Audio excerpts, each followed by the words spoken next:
அருட்பெருஞ்சோதி அருட்பெரும் ஜோதி தனிப்பெரும் கருணை அருட்பெரும் ஜோதி அருட்ஜோதி வள்ளல் பெருமானாரின் வருவிக்க உற்ற திருநாளான இன்று நாமும் அன்பு கருணை ஜீவகாருண்யத்தின் வழி நின்று வாழ்வில் உயர்வு பெறுவோம்.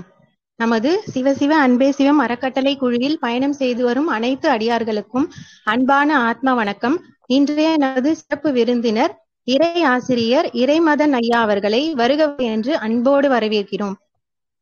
இன்றைய தலைப்பு பிரபஞ்ச ரகசியங்கள் பகுதி 4. அன்பர்கள் அனைவரும் பங்கு பெற்று பயன்பெறுமாறு கேட்டுக்கொள்கிறோம். எல்லா உயிர்களும் இன்புற்று வாழ்க. வாழ்க வையகம், வாழ்க வளமுடன். வணக்கம் ஐயா, வாழ்க வளமுடன். நீங்க ஆரம்பிக்கலாம் ஐயா. வணக்கம்மா, வாழ்க வளமுடன்.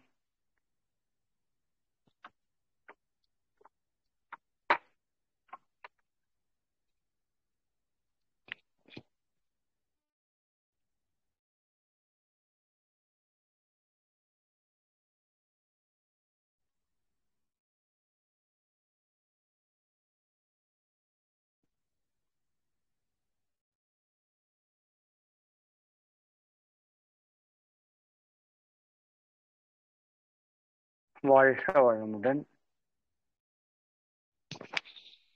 வாழ்க வையகம், வாழ்க வையகம், வாழ்க வளமுடன். குரு வாழ்க, குருவே துணை. எல்லாம் வல்ல அருட்பேராற்றலையும் அதன் அனைத்து தன்மாற்ற நிலைகளையும் பஞ்சபூதங்களையும் நவகோள்களையும் பிரபஞ்ச அன்னையும் அனைத்து உயிர்களையும் ஒரு சேர நினைந்து நன்றியுணர்வோடு வணங்கிக் கொள்வோம். ஆசான் அருட்தந்தை வேதாத்திரி மகரிஷி அவர்களே நம்மோடு சுக்குமமாக நிறைந்திருந்து இன்றைய தெய்வீக நிகழ்வுகள் அனைத்தையும் மிக சிறப்பாக நிகழ்த்தி கொடுப்பாராக. வாழ்க வளமுடன், வாழ்க வளமுடன், வாழ்க வளமுடன். மிக்க மகிழ்ச்சி அன்பர்கள் அனைவருக்கும். தொடர்ந்து நாம மாதத்தில் ஒரு முறை சந்திப்பதற்கான வாய்ப்பு கிடைக்கிறது. இறையர்களுக்கும் குருவர்களுக்கும் நன்றி. குறிப்பாக நம்முடைய குழு அன்பர்களுக்கு ரொம்ப நன்றி.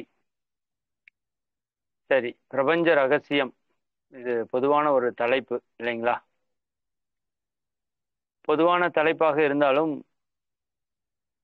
நாம் அதற்குள்ள சில முக்கியமான நுட்பங்களை சிந்தித்து கொண்டிருக்கிறோம். குறிப்பாக இன்னைக்கு ஒரு மகா ரகசியம், சரிங்களா? இன்னைக்கு உலகம் முழுக்க பேசிட்டு இருக்கிற சீக்ரெட் அப்படிங்கிறத பத்தி நீங்க நிறைய கேள்விப்பட்டிருக்கலாம். புத்தகங்கள், வீடியோஸ் எல்லாம் வேர்ல்டு ஃபுல்லா பயங்கர ஃபேமஸ் ஆயிருக்கு. அப்ப அதை பற்றிய ஒரு மிக ஆழமான ஒரு விஷயத்த நாம இன்னைக்கு சிந்தனைக்கு எடுத்துக்குவோம். அது பாத்தீங்கன்னா, இப்ப எல்லாம் வல்ல இறை ஆற்றல் இல்லையா? அது மிகப்பெரிய பேராற்றல். அந்த இறை ஆற்றல் எப்படி மனிதனிடம் செயல்பட்டு கொண்டிருக்கிறது அப்படிங்கிற ரகசியத்தை நம்ம புரிஞ்சுக்கிட்டோம் அப்படின்னா நம்ம லைஃப்ல பல விஷயங்களை நாம அச்சீவ் பண்ண முடியும். நம்ம நினைத்ததெல்லாம் நடத்த முடியும். நம்மளுக்கு தேவையில்லாதெல்லாம் நம்மளை விட்டு விலக்கி கொள்ள முடியும். அப்படி ஒரு மிகப்பெரிய ஆற்றல் நம்மகிட்ட இருக்கு. நிறைய மனிதர்களுக்கு அப்படி ஒரு ஆற்றல் இருக்கிறதே தெரியல. ஒரு சிலருக்கு தெரிஞ்சாலும் அவங்களுக்கு சரியா ப்ராப்பரா அதை யூஸ் பண்ண தெரியல. இன்னும் ஒரு படி மேல போய் அதைய எதிர்மறையாக பயன்படுத்தி நம்ம வாழ்க்கையில நாமளே துன்பத்தை வருவித்துக் கொள்கிறோம். தீதும் நன்றும் பிறர் தரவாரா அப்படின்னு நம்ம கேள்விப்பட்டிருப்போம். நமக்கான நன்மையோ நமக்கான தீமையோ பிறர் கொடுப்பதால வருவதில்லை. தீதும் நன்றும் பிறர் தரவாரா, இந்த ஒரே ஒரு ஞான கருத்து போதும் நம்ம எல்லா பிரச்சனையிலிருந்து விடுபடுறதுக்கு. அப்போ அது யார் கொடுத்தது? எனக்கு வரக்கூடிய நன்மையும் எனக்கு வரக்கூடிய தீமையும் யார் கொடுத்ததுன்னா நானே கொடுத்தது இல்லையா? அதான் அதனுடைய கருத்து. அப்போ எனக்கு வரக்கூடிய இன்ப துன்பத்திற்கு நானே பொறுப்பாளியா இருக்கிறேன் அப்படின்னா, அது வரக்கூடாது அப்படின்னாலும் நான் தான் அதைய கையில் எடுக்கணும் இல்லையா? அப்ப நமக்கு என்ன காரணத்தினால இது நடக்குது அப்படிங்கிறது நம்ம புரிஞ்சுக்கிறதுக்கு இந்த வகுப்பு ஒரு மிக சிறந்த ஒரு விஷயமா இருக்குன்னு நினைக்கிறேன். சரி, அப்போ முதல் விஷயம், இது கொஞ்சம் பிரபஞ்சத்தினுடைய ரகசியத்துல மிகப்பெரிய ரகசியம். இருந்தாலும் நான் அது உங்களுக்கு சொல்லி புரிய வச்சு அதுக்கப்புறம் உங்ககிட்ட இருக்கிற அந்த ஆற்றலை பற்றி சொன்னோம்னா இன்னும் அதனுடைய விளக்கம் வந்து உங்களுக்கு தெளிவா புரியும்னு நினைக்கிறேன். சரிங்களா? ஓகே, ஒரே நிமிஷம், நான் கொஞ்சம் திரும்பி உட்காந்துக்கிறேன். ஓகே,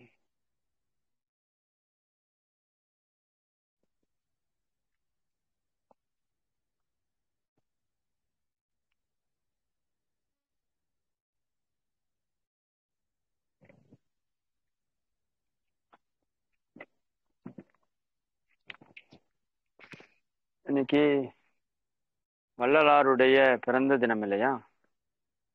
ஆமா, அதனால இங்க அகவல் பாராயணம் நடத்தப்பட்டுச்சு. வள்ளலாருடைய காட்சியோட இருந்தா நல்லா இருக்குன்னு தான் திருப்பி வச்சேன். ஓகேங்களா? சரி.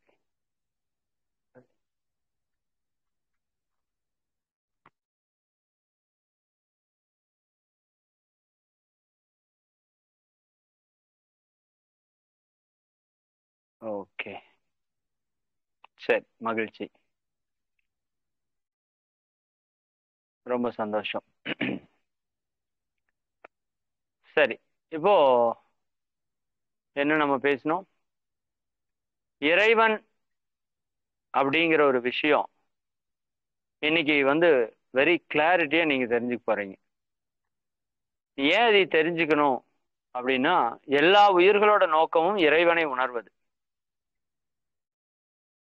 எல்லா உயிர்களோட நோக்கமும் இறைவனை உணர்வதுதான்.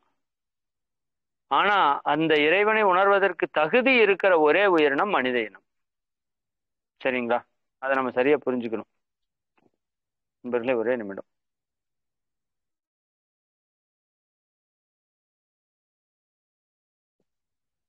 சரி, காதுக்குள்ள ஏதோ பூச்சி போயிடுச்சு. சரி, அப்போ எல்லா உயிர்களோட நோக்கம் இறைவனை உணர்வது. அதுல உணர்வதற்கான தகுதி இருக்கிற ஒரே உயிரினம் மனித இனம் மட்டும்தான். மனுஷனை தவிர வேற எந்த உயிரினத்தாலும் உணர முடியாது. அதனாலதான் அது அரிது அரிது மானிடராய் பிறத்தல் அரிது. இந்த மனித பிறவி அப்படிங்கிறது மிகப்பெரிய விஷயம்னு ஏன் சொன்னாங்கன்னா, இந்த இறைவனை உணர்வதற்கான தகுதி நம்ம கிட்ட மட்டும்தான் இருக்கு. சரிங்களா? அப்போ நம்முடைய வாழ்க்கை எப்ப நிறைவு ஆகும், எப்ப நிறைவு பெறும் அப்படின்னா, நம்ம இறைவனை உணரும் போதுதான் அது நிறைவு பெறும். அப்ப அந்த இறை உணர்வுக்கு ஒரே நிமிடம், காதுக்குள்ள ஏதோ போயிடுச்சு, ஒரு 1 minute.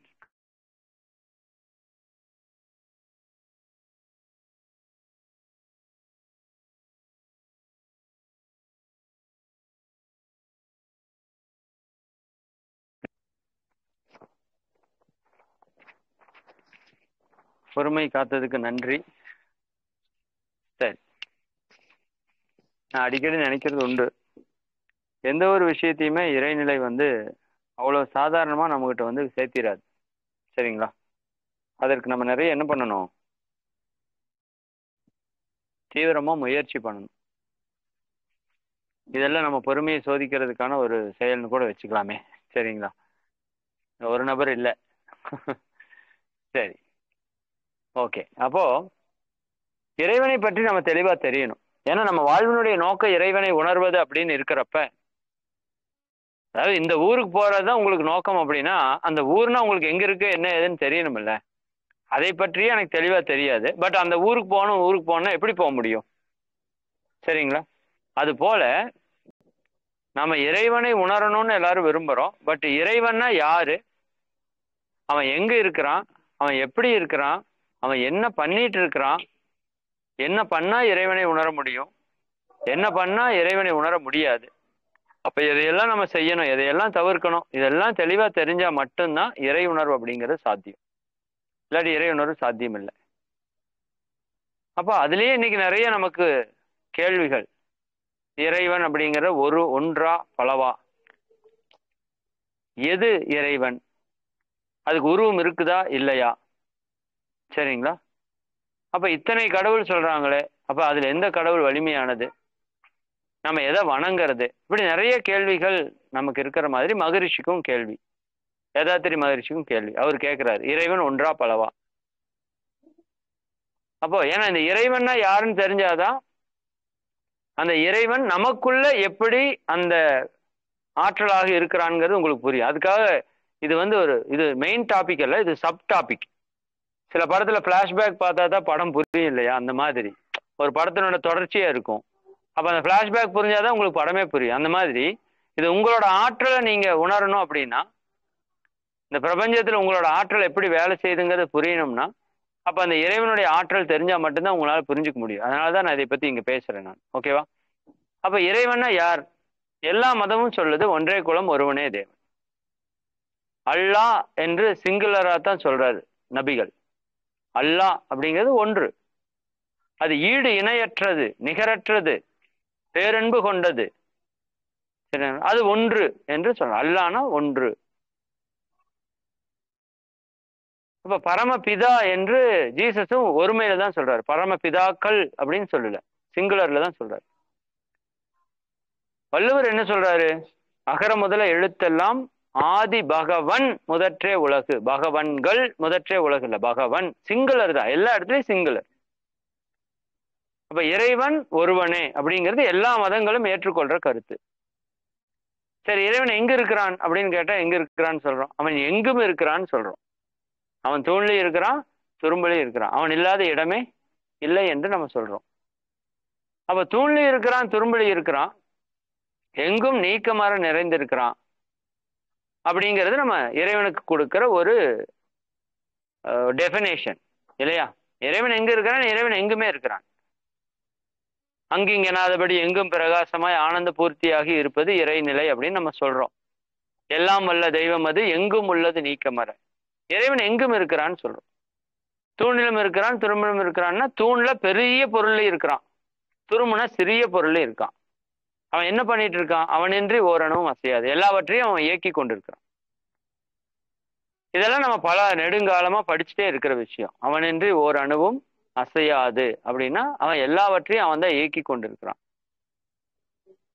அப்போ இறைவன் எங்கும் இருக்கிறான். இறைவனுக்கு எல்லை இருக்குதா அப்படின்னு கேட்டா இறைவனுக்கு என்ன கிடையாது? எல்லை கிடையாது. இறைவனுக்கு ஒரு உருவம் இருக்கிறதான்னு கேட்டா ஞானிகள் சொல்றாங்க இறைவனுக்கு உருவம் கிடையாது. உருவம் இல்லாதது உருவமாக மாறி வந்திருக்கிறது. பட் இறைவனுக்கு என்ன கிடையாது? உருவம் கிடையாது. இறைவனுக்கு எல்லை உண்டுமா அப்படின்னு கேட்டா இறைவனுக்கு எல்லையும் கிடையாது. இதெல்லாம் எல்லா மதங்களும் சொல்லுது. சரி, நான் உங்களுக்கு ஒரு கேள்வி வைக்கிறேன், இது நீங்களே அந்த ரகசியத்தை புரிஞ்சுக்கோங்க. இப்ப நீங்க ஒரு பொருளை நீங்க சொல்லணும். அந்த பொருள் எங்கும் இருக்கிற பொருளா இருக்கணும், எல்லையற்ற பொருளா இருக்கணும், நிரந்தரமான பொருளா இருக்கணும், அழியாத பொருளா இருக்கணும். இதெல்லாம் இறைவனுக்கு இருக்கிற டெஃபினேஷன். எங்கும் உள்ளது, எல்லையற்றது, நிரந்தரமானது, அழியாதது, இதெல்லாம் இறைவனுக்கு இருக்கிற டெஃபினேஷன். அப்ப நீங்க சொல்லுங்க, ஒரு பொருள் எங்கும் இருக்கிற பொருள் ஏதாவது ஒரு பொருள் சொல்லுங்களேன் பார்ப்போம். மைக் ஓபன் பண்ணி பேசினா பேசலாம். ஏன்னா இதுல தெளிவு ஆகலைன்னா கண்டிப்பா நம்ம எடுத்த பிறவியோட நோக்கம் அடைய முடியாது. பிறவியோட நோக்கம்னா எல்லாத்தையும் விட்டுட்டு போறது அப்படின்னு நிறைய பேர் தப்பா நினைச்சிருக்கோம். அது இல்லை, சரிங்களா? வாழும் காலத்துல நாம நம்மளை உணர்ந்து அந்த பேரின்பத்துல வாழ்றதுக்கு பேர் தான் பிறவியின் நோக்கத்தை அடையிறதுன்னு பேரு.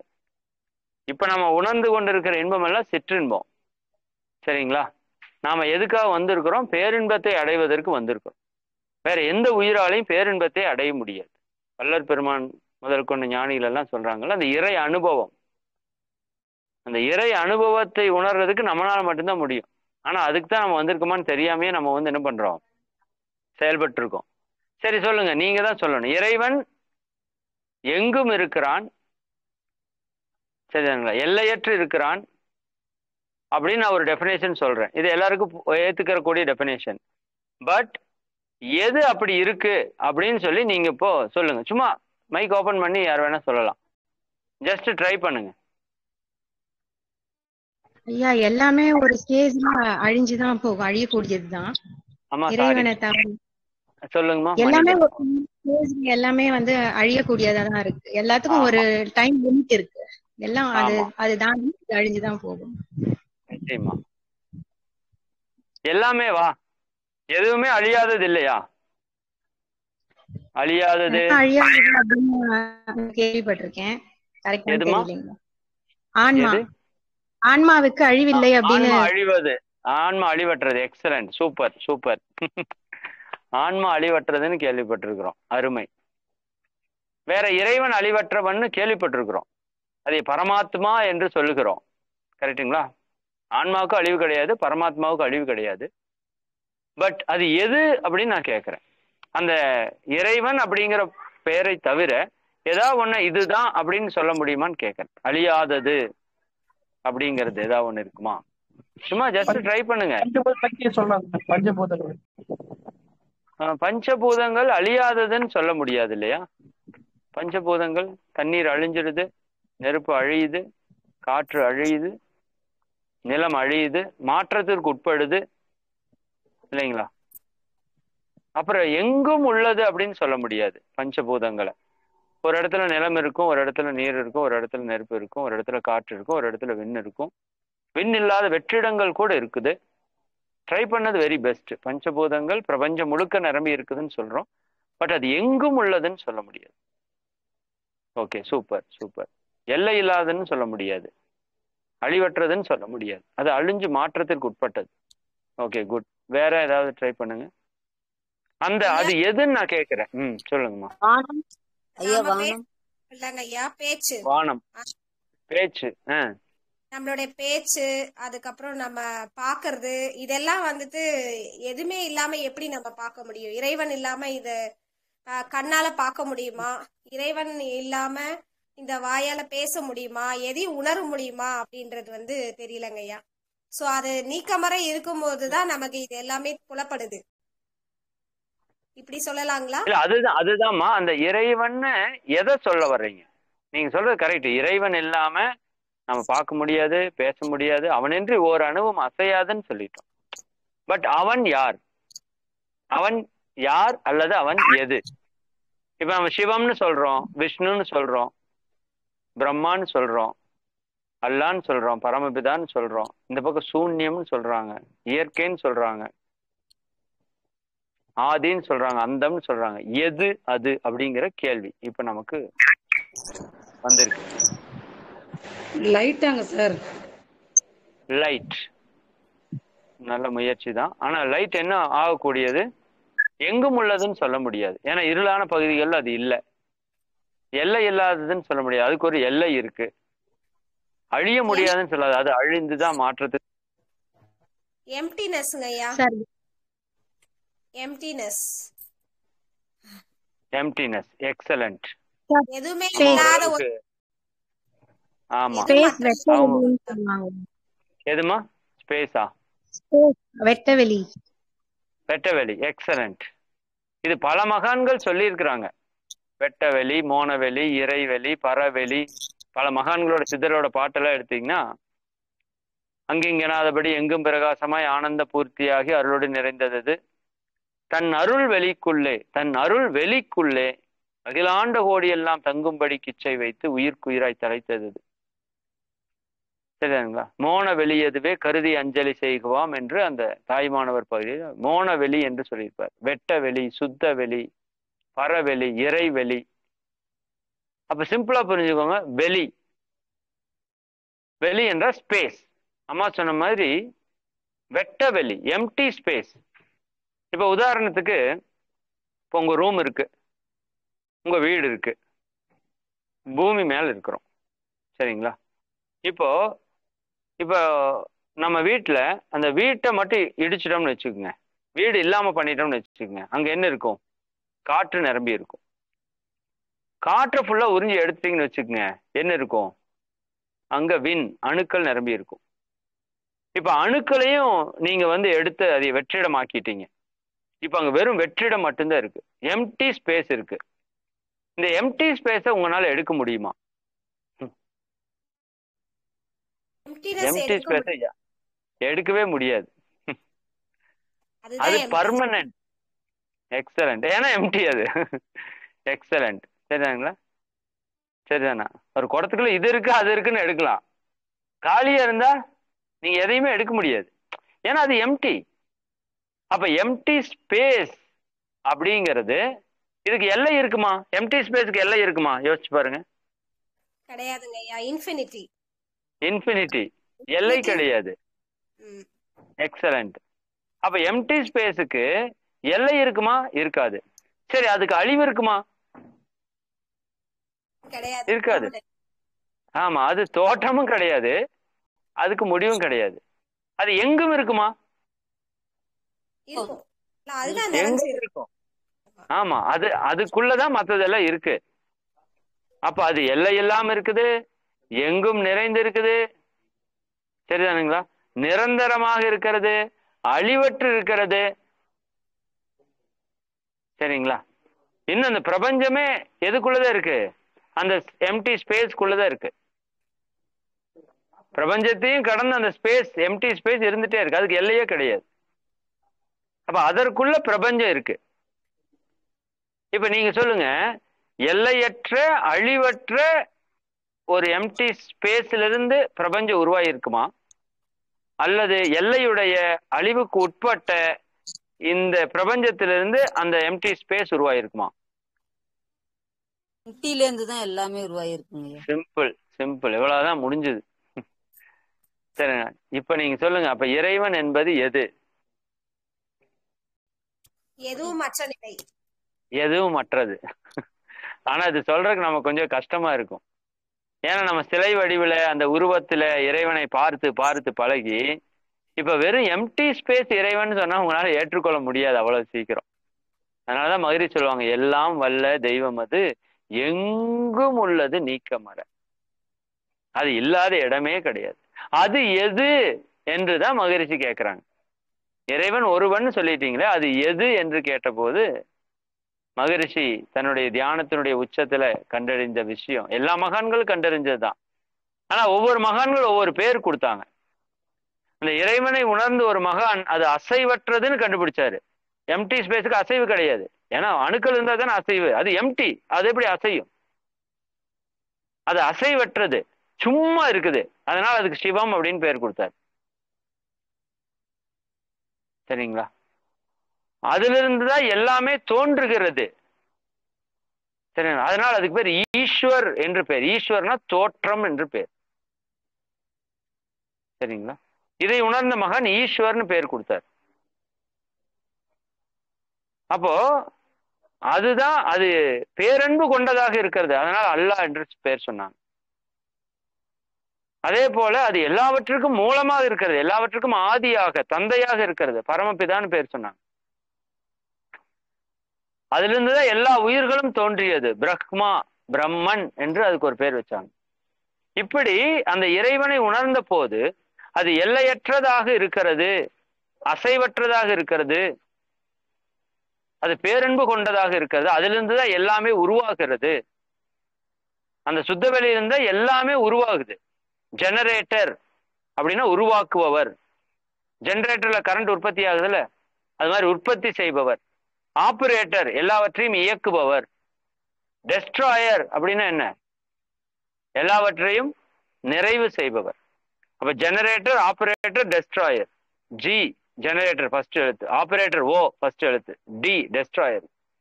GOD God. காட்னா என்ன? எல்லாவற்றையும் உருவாக்கி காத்து பரிபக்குவம் செய்து நிறைவு செய்யறோம். அதைத்தான் தொழில படைத்தல் காத்தல் அழித்தல் என்று முத்தொழில்னு சொல்றோம். சரிங்களா?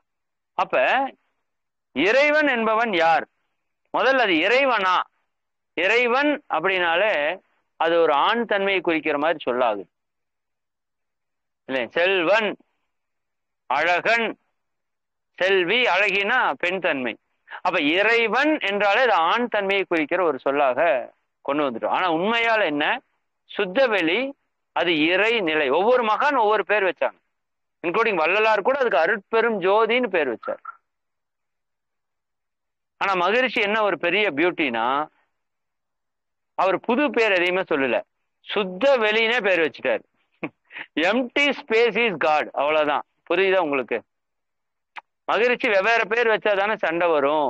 என்னோடது இல்லை உன்னோடது இல்லைன்னு சொன்னா டைரக்டா பேர் நேரா வச்சிடுறேன். எம்டி ஸ்பேஸ், சுத்த வெளி,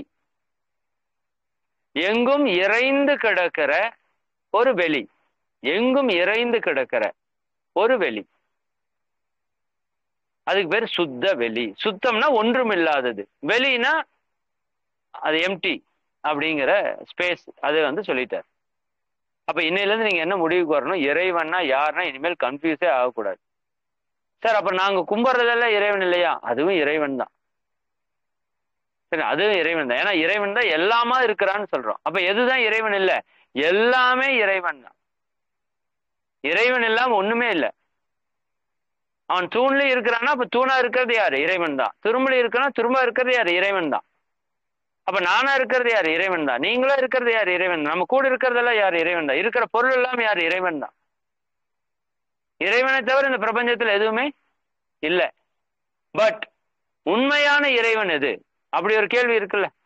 இதெல்லாம் இறைவனிலிருந்து இறைவனாக தன்மாற்றம் பெற்று வந்தது. சரிங்களா? ஒரு விண்ணு இருக்கு, விண்ணுல இருந்து காற்று வருது, காற்றினுடைய சேர்க்கை நெருப்பாகுது, நெருப்பினுடைய சேர்க்கை நீராகுது, நீரினுடைய சேர்க்கை நிலமாகுது, பஞ்சபூதங்களுடைய சேர்க்கை உயிராகுது. இதற்கு மூலம்னு ஒண்ணு இருக்குமில்ல, அந்த மூலப்பொருள் எது? சரிங்களா? அத்தனை ஆபரணங்களுக்கும் தங்கம் மூலப்பொருளாக இருப்பது போல, சரிங்களா, எல்லா பிரபஞ்ச ஆற்றலுக்கும் இறைவனே மூலப்பொருள். அப்ப உண்மையான இறைவன் எது அப்படின்னா இறை நிலைதான். அது எங்க இருக்குது? அது எங்கும் இருக்கிறது. உனக்குள்ளும் இருக்கிறது, உனக்கு வெளியாகவும் இருக்கிறது. மகிழ்ச்சி சொல்லுவாங்க, அவனில் தான் நீ, உன்னில் அவன், அவன் யார் நீ யார் பிரிவேது. அப்ப இறைவன் இப்ப யாரை நீங்க பார்த்துட்டு இருக்கீங்க? எம்டி ஸ்பேஸ் வழியா தான் நீங்க பார்த்துட்டு இருக்கீங்க. இறைவன் மூலமாக நீங்கள் பார்த்து கொண்டிருக்கிறீர்கள். யாரை பார்த்துட்டு இருக்கீங்க? இறைவனையே பார்த்து கொண்டிருக்கிறீர்கள். இறைவன் மூலமாக நீங்கள் கேட்டுக்கொண்டிருக்கிறீர்கள். இறைவனுடைய பேச்சையே கேட்டுக்கொண்டிருக்கிறீர்கள்.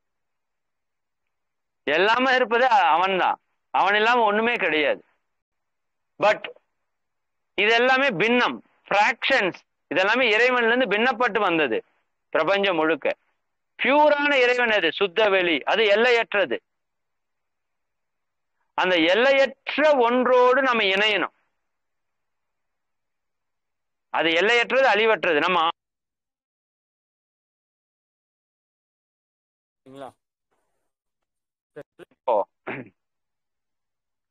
உங்களுக்கு ஏதாவது ஹோம்ஒர்க் கொடுக்கணுமே. சரி, உங்ககிட்ட இருக்கிறதுல ரொம்ப ரொம்ப பவர்ஃபுல்லான விஷயம் என்ன அப்படின்னு யோசிங்க. ஒரு 5 மினிட்ஸ். எனக்கு ரெகுலராக அந்த 8:35 எங்களோட ஜூமில் ஒரு ப்ரோக்ராம் இருக்கும். ஒரு 5 மினிட்ஸ் மட்டும் நான் அதுக்கு போயிட்டு வரணும். அதனால இப்போ 13 பேர் இருக்கீங்க, யோசிங்க. உங்ககிட்ட இருக்கிறதுல வெரி வெரி பவர்ஃபுல்லாக இருக்கிற விஷயம் என்னன்னு நீங்கள் கண்டுபிடிங்க. நான் அது என்னன்னு சொல்கிறேன். அது எப்படி பயன்படுத்தி உங்கள் வாழ்க்கையில் எப்படி வெற்றி பெறுறதுன்னு சொல்கிறேன். அது எப்படி இறைவனுடைய ஆற்றல் அப்படி வந்திருக்குதுங்கிறது நான் சொல்கிறேன். கரெக்டாக 8:35 8:40 நான் உங்கள் கூட இணையிறேன். உங்களுக்கு இது நீங்கள் ஒரு 5 நிமிஷம் கண்ணு மூடி உங்கள்கிட்ட இருக்கிறதுல எது ரொம்ப பவர்ஃபுல், எது ஆற்றல் மிக்கதுன்னு நீங்கள் யோசிங்க. வாழ்க்கை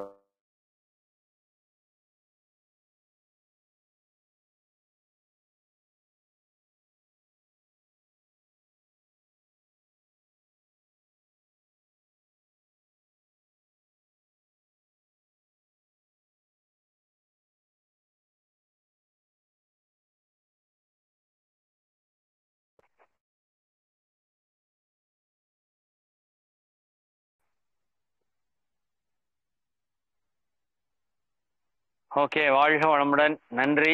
ஒரு 2 நிமிஷம் எச்சாவே கொடுத்துட்டேன். எடுத்துட்டேன், கொடுக்கல, எடுத்துட்டேன். சரி, ஓகே, சொல்லுங்க பார்ப்போம். நம்மகிட்ட இருக்கிறதுல மிக மிக சக்தி வாய்ந்தது, ஆற்றல் வாய்ந்தது ஆற்றல் தான் அம்மா. ஆற்றல் தான் இருக்கு. நிறைய எனர்ஜி இருக்கு. இறையாற்றல், எனர்ஜி, இறையாற்றல். சரி, கரெக்டு தான். ஆற்றல் இருக்கு. அது கொஞ்சம் பர்ஃபெக்ஷன் ஏதாவது பேர் சொல்லுங்களேன். எல்லாமே ஆற்றல் தான். எல்லாமே சார் ஆற்றல் தான். ஆற்றல் தான் பொருளா கன்வெர்ட் ஆகுது. ஆற்றல் தான் எல்லாமா கன்வெர்ட் ஆகுது. இன்னும் கொஞ்சம் கரெக்டா கரெக்டு தான். நீங்க சொன்ன விஷயம் கரெக்ட். சார் மத்தவங்க ஏதாவது தெரியல, யோசிச்சீங்க? உங்ககிட்ட இருக்கிறது ரொம்ப பவர்ஃபுல். எண்ணம்னு நினைக்கிறேன் சார். அது கரெக்டான்னு தெரியல. எண்ணம் எண்ணம் எக்ஸலண்ட் தாட்ஸ், எக்ஸலண்ட். எண்ணம் போல் வாழ்க்கை அப்படின்னு சொல்லி நம்ம எண்ணத்தை. அருமை அருமை அருமை. நல்ல ஒரு ட்ரை பண்ணியிருக்கீங்க. சரி, வேற ஏதாவது இருக்கான்னு யோசிங்க. ஓகே, எண்ணம் வந்து நல்ல ட்ரை, வெரி பெஸ்ட் ட்ரை. வேற ஏதாவது இருக்கா? மற்றவங்க ஏதாவது சொல்றீங்களா? உங்ககிட்ட இருக்கிறதுல ரொம்ப பவர்ஃபுல்லான விஷயம் என்ன? மகிழ்ச்சிங்க ஐயா. நிறைய மகிழ்ச்சி. மகிழ்ச்சி. Super super. சிந்திக்கிற விஷயம் சார். சிந்திக்கிற ஆற்றல். அருமை அருமை அருமை அருமை. அறிவு, அது அறிவு சார்ந்த ஒரு விஷயம், மனம் சார்ந்த விஷயமும் கூட. பட் சிந்தனை அறிவுன்னு நம்ம சொல்றோம், 6ஆம் அறிவு. Okay, good, correct. அப்புறம் சும்மா ட்ரை பண்ணுங்க. இதுல நல்லது கெட்டது தெரிஞ்சது தெரியாது அப்படியெல்லாம் இல்லை. முதல்ல நமக்குள்ள பவர்ஃபுல்லானது எனக்கே தெரியலையே, இல்லையா? அதான் பிரச்சனை. ஓகே, வேற ஏதாவது ட்ரை பண்றீங்கன்னா பண்ணுங்க, இல்லாட்டி நான் சப்ஜெக்ட் போறேன். சரி அம்மா, அவங்க ரெண்டாவதா சொன்னவங்க வந்து ஆன்சர் சொல்லிட்டாங்க.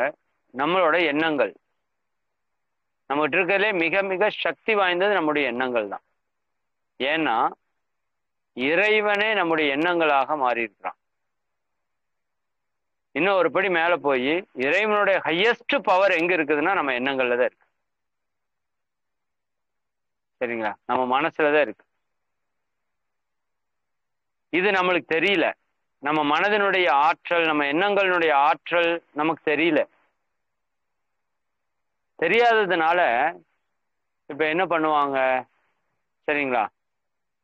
அதாவது ஒரு கத்தி எடுத்து குழந்தைகிட்ட கொடுத்தீங்கன்னா அது காய வெட்டாது, கையை தான் வெட்டிக்கும், இல்லையா?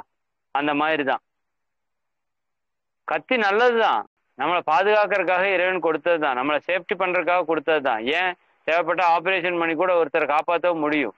பட் அதே கத்தி உங்க கையை வச்சு வெட்டினீங்கன்னா உங்க கைதான் அறுத்துக்கும், இல்லையா? அப்ப நீங்க இந்த இடத்துல ரொம்ப கவனமா இருக்க வேண்டியது என்ன? நம்முடைய எண்ணங்கள் மிக மிக சக்தி வாய்ந்தவை. இன்னைக்கு உலகம் முழுக்க அதை பத்தி தான் சீக்கிரட்னு பேசிட்டே இருக்காங்க. பாசிட்டிவ் தாட்ஸ், நேர்மறையான எண்ணங்கள், அதுக்கு பயங்கரமான ஆற்றல் இருக்கு. நீ எதை நினைக்கிறையோ அதுவா மாறுகிறாய்.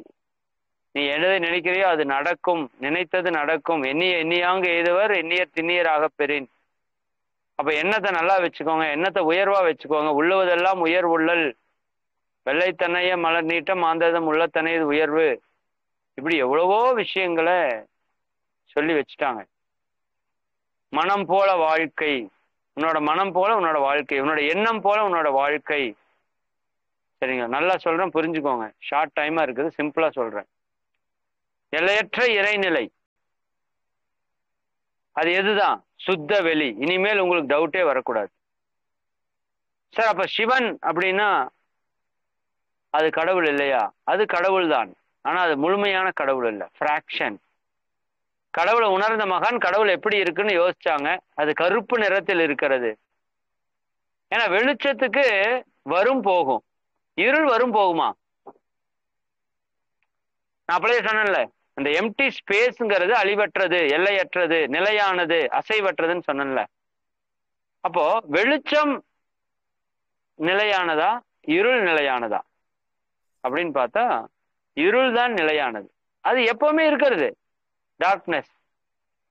வெளிச்சம் வரும் போகும். வெளிச்சம் வர்றப்ப இருள் இல்லாத மாதிரி தெரியும், வெளிச்சம் போயிடுச்சுன்னா இருட்டு எப்பவுமே இருக்கும். நீங்க வெளிச்சத்தை உருவாக்கலாம், அழிக்கலாம். இருட்டை உங்களால உருவாக்கவோ அழிக்கவோ முடியாது. நீங்க வெளிச்சம் கொஞ்சம் அது மறைஞ்சிருக்கிற மாதிரி தெரியும், பட் வெளிச்சத்தை எடுத்துட்டீங்கன்னா அது இருக்கும். புரியுதா? நீங்க அதே போல இறைவன் மௌனமாக இருக்கிறான். அந்த எம்டி ஸ்பேஸ் எப்படி இருக்கு? மௌனமாக இருக்கிறது. சப்தம் வரும் போகும், பட் மௌனம் இட் இஸ் பர்மனன்ட். அப்ப சுத்தவெளி என்பது பர்மனன்ட், எப்பொழுதுமே இருக்கிற நித்திய பொருள், அதுக்கு அழிவே கிடையாது. மௌனம் என்பது பர்மனன்ட், இருள் என்பது பர்மனன்ட். இதெல்லாம் தான் பர்மனன்ட். அப்ப பர்மனண்டா இருக்கிறதுக்கு பேர் தான் இறைவன். அதான் அழிவற்றது, அதான் பரமாத்மா, அதான் இறைவன். அப்ப அந்த எம்டி ஸ்பேஸ் இறைவன் அப்படின்னு நம்ம சொல்றோம்ல, அதுல எம்டி ஸ்பேஸ்ன்னு சொல்றோம்ல, அது பார்க்கறதுக்கு தான் எம்டி ஸ்பேஸ். பட் அதுக்குள்ள நிறைய பவர்ஸ் இருக்கு. நான் சொல்றது புரியுதா உங்களுக்கு? அது பார்க்கறதுக்கு தாங்க வெறும் எம்டி ஸ்பேஸா தெரியுது. பட் அதுக்குள்ள போறாங்க பாருங்க மகான்கள் தான் அதுக்குள்ள போறாங்க.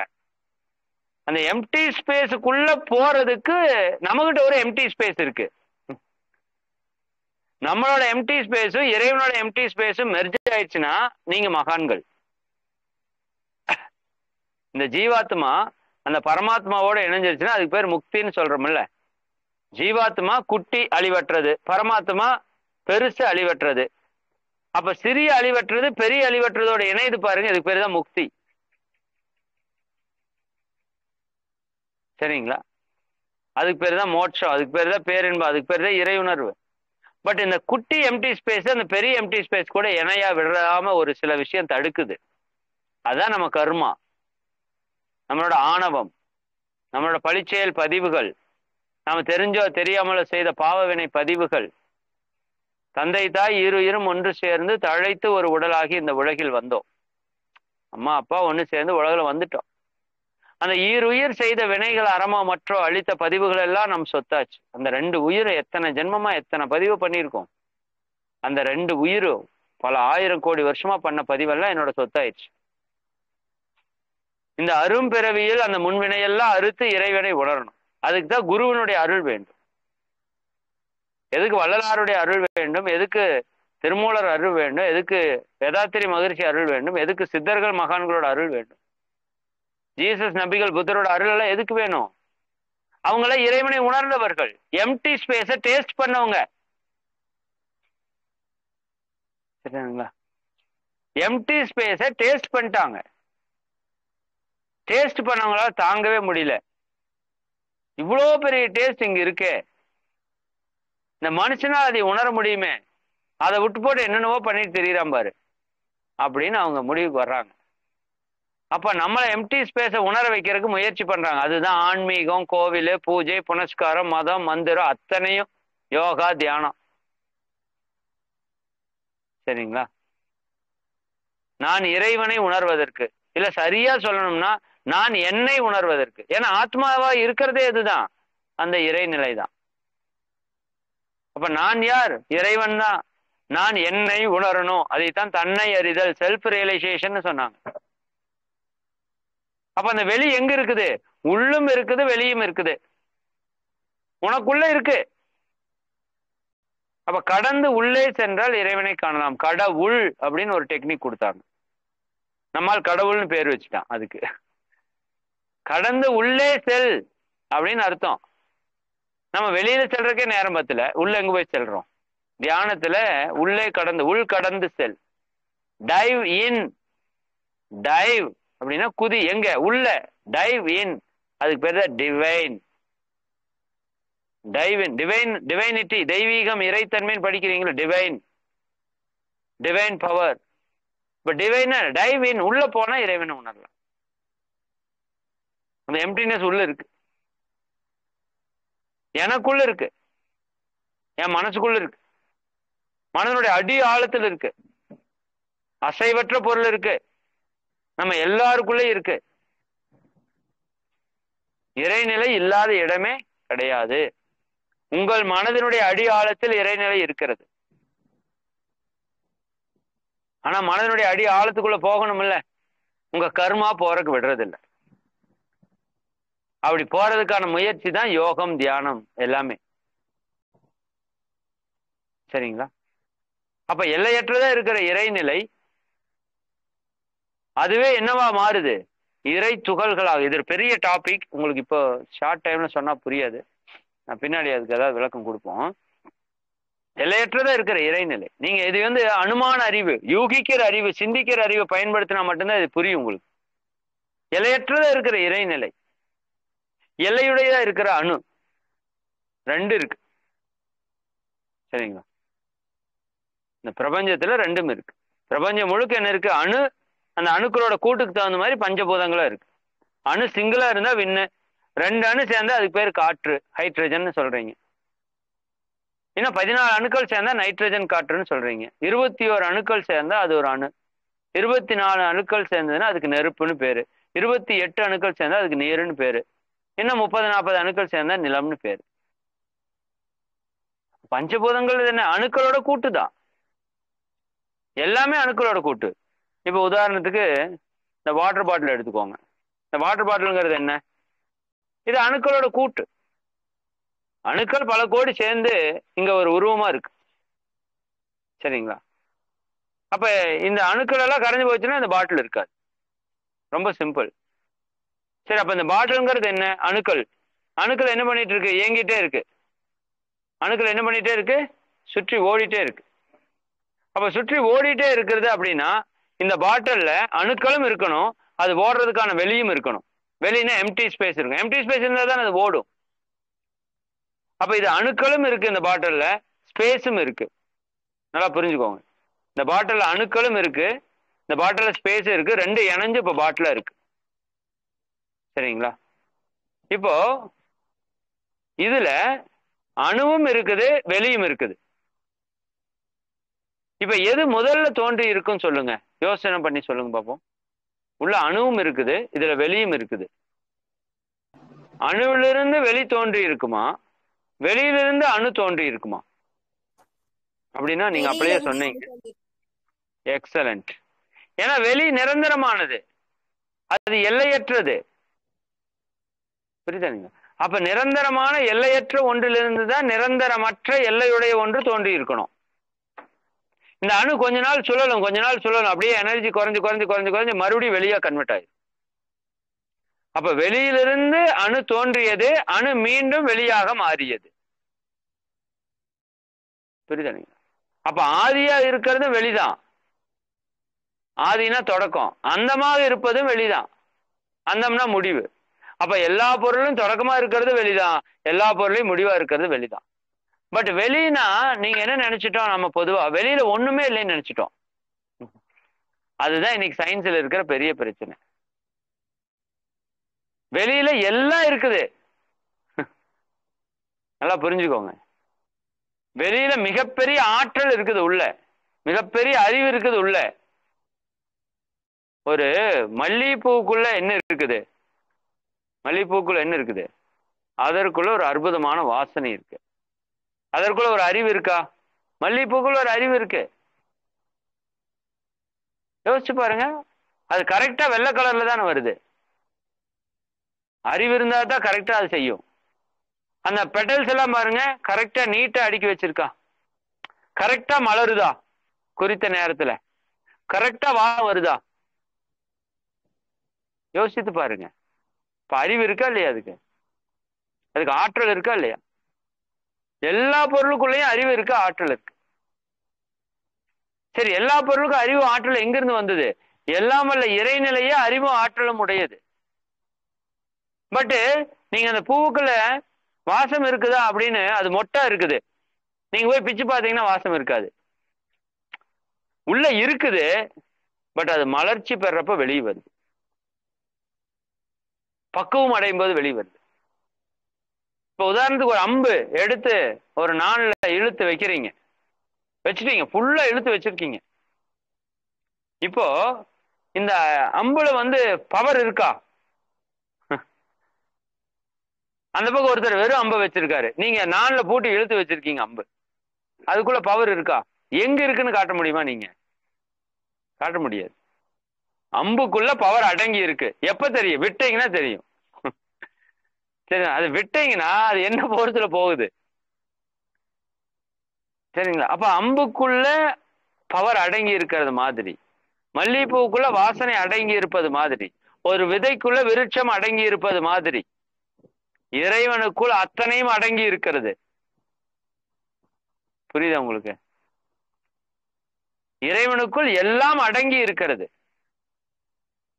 அது எழுச்சி பெற்றும் போது அது ஆற்றலாக, அந்த ஆற்றல் திணிவு பெறும்போது பஞ்சபூதங்களாக, பஞ்சபூதம் சேரும் போது அனைத்து உயிர்களாக மலர்ச்சி பெறுது. அப்ப இறைவன் தான் எல்லாமா மாறி இருக்கிறான். அதுல அவன் முதல்ல மாறினது துகள்களாக. அந்த துகள்களைத்தான் காந்த துகள் என்று சொல்றோம், இறை துகள் என்று சொல்றோம். அந்த காந்த துகள் இறை துகளோட தொகுப்பு தான் விண்ணு முதல் உயிர் வரை அத்தனையும். இதைத்தான் பிரணவ ரகசியம் என்று கந்தன் சிவனுக்கு போதித்ததாக சுவாமி மலையில் சொல்றாங்கல்ல. அது என்ன?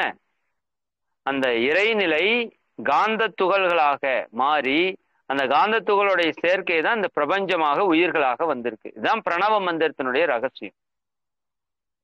அப்ப இறைவன் எல்லாமே இருக்கிறது இறைவன் தான். எல்லாவற்றையும் இயக்கி கொண்டு இருக்கிறது அவன் தான். அதைத்தான் திரும்ப திரும்ப நான் சொல்றேன். அப்போ இறைவனுடைய ஆற்றல் மனிதனிடம் மனமாக எண்ணமாக இயங்கி கொண்டிருக்கிறது. இந்த பிரபஞ்சம் முழுக்க எடுத்துக்கோங்க, வான்காந்தம் நிரம்பி இருக்கிறது. நம்ம காந்தத்தை பத்தி முதல்ல ஆரம்பத்துல பார்த்தோம்.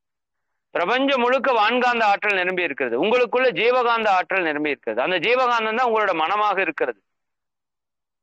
நீங்க நினைச்சா உங்க எண்ணம் பிரபஞ்சம் வரைக்கும் போயிடும். நீங்க நினைச்சு பாருங்களேன், உண்ணும் உணவு உடல் மட்டும் பாயும், எண்ணும் எண்ணம் எங்கும் பாயும். இப்ப ஒண்ணு இல்லைங்க, நான் இங்க இந்தியாவில் உட்காந்து ஒரு மூலையில தமிழ்நாட்டுல ஒரு மலையப்பாளையம்ங்கிற ஒரு கிராமத்துல உட்காந்து பேசிட்டு இருக்கேன். இன்னைக்கு உலகம் முழுக்க நீங்க எங்கெங்க உட்கார்ந்தாலும் தெரியுது இல்ல, எதுல போகுது? அலையில போகுது. இது நாம கண்டுபிடிச்ச அலை.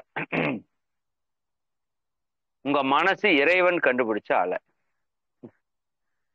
இந்த அலை குறிப்பிட்ட அளவு தான் போகும்.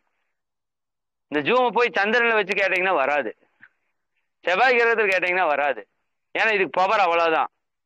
ஆனா இந்த அலை இருக்கு பாருங்க, மன அலை, மைண்ட் வேவ்ஸ், அதுக்கு எல்லையே கிடையாது. அது எங்க வேணா போகும். பிரபஞ்சம் வரைக்கும் போனா போயிடும். பிரபஞ்சத்துக்கு அப்புறம் இறைநிலைக்குள்ள எம்டி ஸ்பேஸுக்குள்ள பூனா போய் பூந்துடும். பூந்துட்டு அந்த அலை இல்லாம இறைநிலையோட கலந்துரும். இதுதான் சமாதி நிலைன்னு சொல்றோம். அலையிற கடல் கடல் என்ன பண்ணுது? அலையுது. அது அலையாம நின்னுச்சுன்னா பியூர் வாட்டர். கடல்ங்கிறது என்ன? தண்ணி நிரம்பி இருக்கு, அசைவற்று இருக்கு. அது அசையும் போது அலைங்கிறீங்க, அசைவை நிறுத்திட்டா கடல். நான் சொல்ல புரியுது?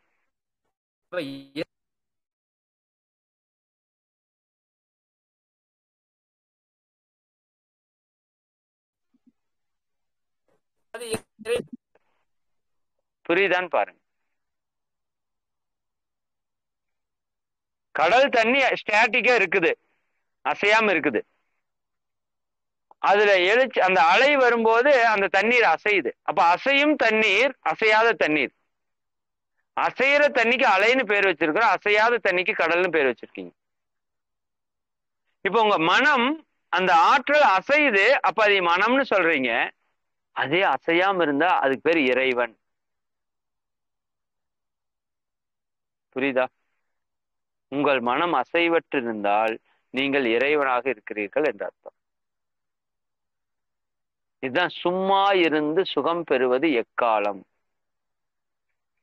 வெளிக்குள் வெளிக்கடந்து, நான் சொன்னேன்ல, இந்த வெளிக்குள் வெளிக்கடந்து சும்மா இருந்து சுகம் பெறுவது எக்காலம். இந்த சும்மா இருக்கிறதுல ஒரு சுகம் இருக்கு. சும்மா இருக்கிறது சும்மா இருக்குன்னா அது சும்மா இல்லை. நீங்க யோசித்து பாருங்க, இந்த பூமி எவ்வளவு பெரியது? 25,000 மைல் சுற்றளவு இருக்கு. என்ன பண்ணிட்டு இருக்கு? தன்னைத்தானே சுற்றி கொண்டு இருக்கிறது 1000 மைல் வேகத்திலே 1 மணி நேரத்துக்கு. இப்போ ப்ரோக்ராம் ஆரம்பிச்சதுல இருந்து இப்ப வரைக்கும் அது 1000 மைல் கிராஸ் சுத்திடுச்சு 1 ஹவர்ல. 1000 மைல் வேகத்திலே தன்னைத்தானே சுற்றி கொண்டிருக்கிறது. சூரியனை சுற்றி ஓடக்கூடிய பாதையில ஒரு நாள் ஒன்றைக்கு சுமார் 16 லட்சம் மைல் டிராவல் பண்ணிட்டு இருக்கு. யார் இதை இயக்கிட்டு இருக்கா சொல்லுங்க? அந்த இடத்துல சுத்திட்டு இருக்குங்க. யோசித்து பாருங்க. இந்த பூமி மாதிரி சூரியன் 19 லட்சம் மடங்கு பெரியது. புரியுதா? நீங்க இந்த பூமியோட விட்டம், பூமி இருக்குல்ல, பூமி உருண்டை, இந்த பக்கம் ஓட்டை போட்டு இந்த பக்கம் நீங்க வர முடியாது, நடுவுல நெருப்பு இருக்கு. என்ன வரணும்னா 8000 மைல் தொலைவு. சூரியனுடைய விட்டம் எவ்வளவு தெரியுமா? 16,20,00,000 மைல்னு சொல்றாங்க விஞ்ஞானத்துல. எவ்வளவு பெருசு! பூமி மாதிரி 19 லட்சம் மடங்கு பூமி உள்ள வைக்கலாமா? அது அந்த இடத்துல சுத்துதுங்க.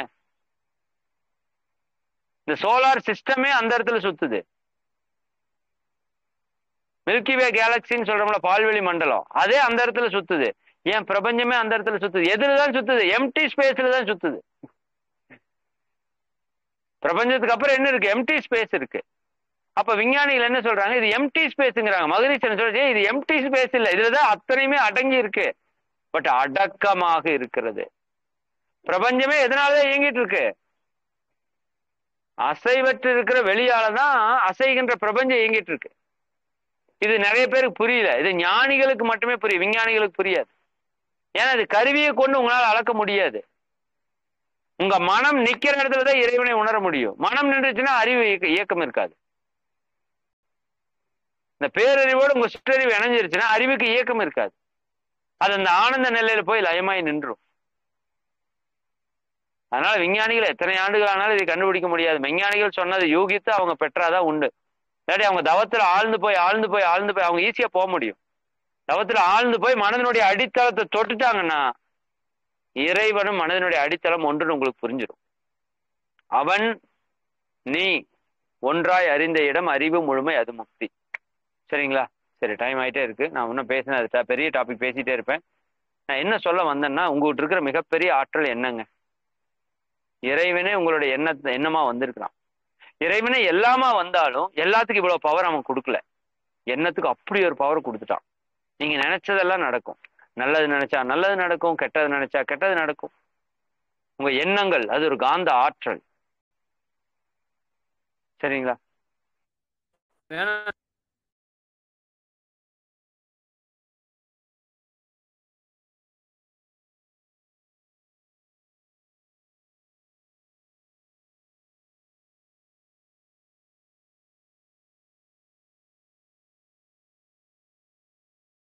ஓகே நண்பர்களே, மறுபடியும் ஒரு கால் வந்து கட் ஆயிடுச்சு. Okay, sorry. சரி, நிறைவு பண்ணிக்குவோம். நம்மகிட்ட இருக்கிற மிகப்பெரிய ஆற்றல் எண்ணம். இந்த எண்ணம் மிக மிக சக்தி வாய்ந்தது, எங்கும் செல்லக்கூடியது, எல்லாம் வல்லது. பிரபஞ்சத்தையே கடந்து போனாலும் போகும், இறைவனையே உணர்னாலும் உணரும். பட் அது கொஞ்சம் ட்ரைனிங் கொடுக்கணும். அது நல்லது கெட்டது பிரிச்சு, சரிதானுங்களா? அதை சரியா ட்ரெயின் அப் பண்ணோம்னா, அலாவுதீன் அற்புத விளக்குல இருக்கிற பூதம் உங்களுடைய எண்ணம், உங்களுடைய மனம், நம்முடைய மனம். அது சரியா ட்ரெயின் அப் பண்ணா நம்ம நினைச்சதெல்லாம் அடைய முடியும். சரியா ட்ரெயின் அப் பண்ணலைன்னா அது நம்மளையே அழித்து விடும். சரிங்களா? மனம் உங்களுக்கு வேலைக்காரனாக இருக்கிற வரைக்கும் நீங்க ராஜ வாழ்க்கை வாழலாம்.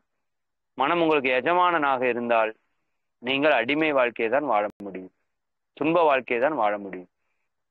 அதனால எண்ணம் இறைவனுடைய ஆற்றல். இறைவனே எண்ணமாக இருக்கிறான். சாதாரணமா எடுத்துக்காதீங்க. எண்ணத்தை எப்பவும் உயர்வா வைங்க, நல்லதா வைங்க, நேர்மறையா பாசிட்டிவா வைங்க. ஃபைனலா சொல்றேன், உங்களுக்கு என்ன வேணுமோ அதை மட்டும் நினைங்க. இவ்வளவுதான் கான்செப்ட். இதுதான் பெரிய ரகசியம். நீ எதை நினைக்கிறாயோ அதுவாகவே ஆகிறாய். உங்களுக்கு என்ன வேணும்? உடல் ஆரோக்கியம் வேணுமா? ஆரோக்கியமா இருக்கிறன்னு நினைங்க. அமைதி வேணுமா? அமைதியா இருக்கிறன்னு நினைங்க. உறவுகள் எனக்கு வேணுமா? இணக்கமா இருக்கிறன்னு நினைங்க. இறைவனை உணரணுமா? இறைவனை உணர்றன்னு நினைங்க. எது தேவையில்லையோ அதையெல்லாம் நினைக்காதீங்க. ஆனா நம்ம மனம் தேவையில்லாததை மட்டுமே நினைத்து கொண்டிருக்கும், தேவையானதை நினைக்காது. நோயை குறித்து புலம்பிக் கொண்டே இருக்கும், உங்க பிரச்சனை கவலை குறித்து புலம்பிக் கொண்டே இருக்கும், கடனை குறித்து புலம்பிக் கொண்டே இருக்கும். உங்க மனம் அயராது நெகட்டிவ்ல ஓடிட்டே இருக்கும். ஆனால் நீங்கள் கவனமாக பாசிட்டிவா நேர்மறையா உங்களுக்கு என்ன வேணுமோ அதை மட்டும் நீங்க உங்க மனதில் இயக்கி கொண்டே இருங்கள். இந்த காந்தம் பிரபஞ்ச காந்தத்தோடு இணைந்து இறை ஆற்றலோடு இணைந்து உங்களுக்கு என்ன தேவையோ அது அனைத்தையும் கொடுக்கும். சரிங்களா? ட்ரை பண்ணுங்க. உள்ளுவதெல்லாம் உயர் உள்ளல். மகிழ்ச்சி, மிக்க மகிழ்ச்சி. ரொம்ப நன்றி. கொஞ்சம் நேரம் எச்சா எடுத்துக்கிட்டேன். சரிங்களா? நிறைவு பண்ணிக்குவோம். வாழ்க வளமுடன். நன்றிமா, அனைவருக்கும் நன்றி. அனைவரும் அருட்பேர் ஆற்றல் கருணையினால் உடல் நலம், நீலாயுள், நிறை செல்லும், உயர்ப்புகழ், மெஞ்ஞானம் ஓங்கி, இறை உணர்வு, அறநெறி, கல்வி, தனம், தானியம், இளமை, வலிவு, துணிவு, நன்மக்கட்பேர், அறிவில் உயர்ந்தோர் நட்பு, அன்புடைமை, அகத்தவம், அழகு, புகழ், மனித மதிப்புணர்ந்து ஒழுகும் பண்பு, பொறையுடைமை எனும் பேர் 16 பெற்று பெருவாழ்வு வாழ்க. வாழ்க வளமுடன். வாழ்க வளமுடன். வாழ்க வளம். மிக்க நன்றிங்கம்மா. நிறைவு பண்ணிக்கலாம். ரொம்ப நன்றி. வாழ்க வளம்.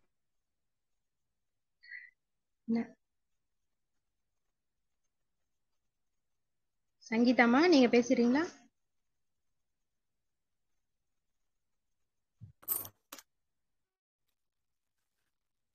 நன்றிகள் ஐயா. ரொம்ப அருமையான வகுப்பு. Thank you so much. இந்த பிரபஞ்ச ரகசியம் அப்படின்ற தலைப்புல எங்களுக்கு நிறைய இன்ஃபர்மேஷன் வந்து கொடுத்துருக்கீங்க. ரொம்ப நன்றிகள் ஐயா. ஸோ எம்டி ஸ்பேஸ் தான் உண்மை அப்படின்றத வந்து பெர்மனன்ட் சொல்யூஷன் இறைய உணர்றதுக்கு அப்படின்னு சொல்லிட்டு எங்களுக்கு வந்து இவ்வளோ ஒரு எக்ஸ்பிளனேஷன் கொடுத்துருக்கீங்க. ஸோ அதை உணர வைக்கிறதுக்கு ரொம்ப நன்றிங்க ஐயா. நிறைய விஷயங்களை எங்களுக்கு வந்து ஷேர் பண்ணியிருக்கீங்க. ஸோ சுத்தவெளியை பற்றி நிறைய சொல்லியிருக்கீங்க. வெட்டவெளி, சுத்தவெளி அப்படின்னு சொல்லக்கூடியது. அண்ட் தென் இது மூலமாக தான் செல்ஃப் ரியலைசேஷன் பெற முடியும் அப்படின்றதையும் வந்து சொல்லியிருக்கீங்க. மிக்க நன்றிகள் ஐயா. வாழ்க வளமுடன். Thank you so much.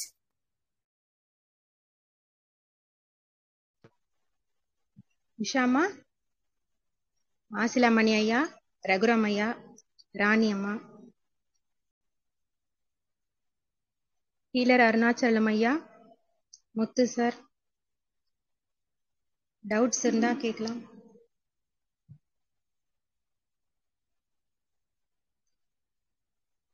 சார் கிளம்பிட்டார் போல இருக்கு. ஓகே, நம்ம முடிச்சுக்கலாமா?